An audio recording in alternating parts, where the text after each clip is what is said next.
Thanks, Leanne. Well, Old Man Winter is visiting and isn't leaving anytime soon. The freezing rain and snow continues today.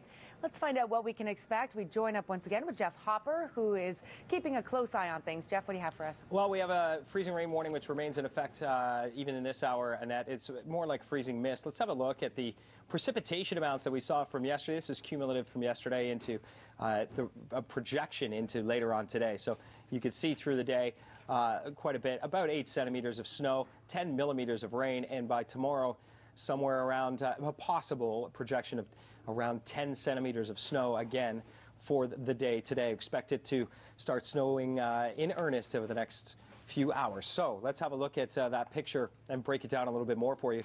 Yesterday, 8 centimeters, 10.6 millimeters of rain. Today, it'll be cooling off through the day with more moderate snowfall, so a little bit heavier snow, up to 10 centimeters. That is a best case scenario if you love snow, and a worst case scenario if you don't. So we definitely need to be taking your time today and look for a few more centimeters of snow through the day today. Annette? All right, thanks, Jeff. Well, there are no school bus cancellations so far this morning, but many school boards are reporting delays, and Life Christian Academy in Orleans is closed today. At the Ottawa International Airport, there are some delays and cancellations you should know about. If you're flying or picking someone up, head to the airport's website first to check the flight status.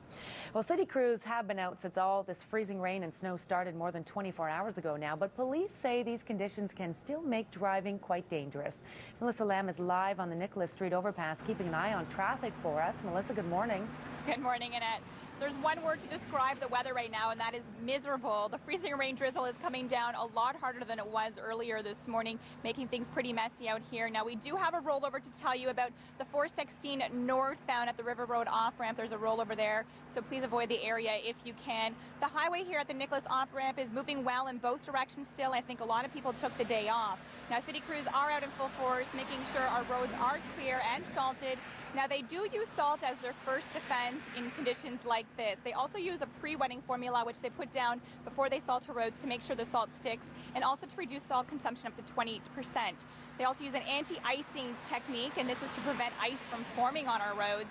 They also use an abrasives if the salt does not work. That's when there's very severe cold temperatures, and that's basically a rock sand formation. Now, the auto police do have some tips for drivers this morning if they do happen to get into a collision.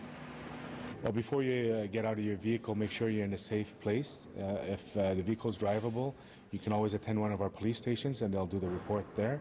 If the car is not drivable and it's not a safe place, stay in your car. If you have a phone, call 911 and we'll send a police car right away. Now, if we do get more than that 10 centimeters of snow today, there will be an overnight parking ban in effect, and we'll have those details coming up at 8:30. Annette? All right, thanks, Melissa. And we're not the only ones getting hit by a winter storm. People in the Midwestern United States are preparing for a major blast of winter. Forecasters predict northern Indiana could get up to 38 centimeters of snow by tonight.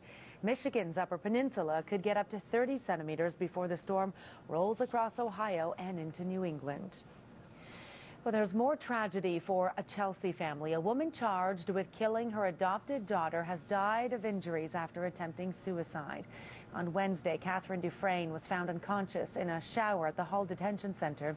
She was rushed to hospital but died of her injuries. Dufresne was charged in the death of her 7-year-old daughter, Sophie, last October. Earlier this week, the 53-year-old woman had been found fit to stand trial.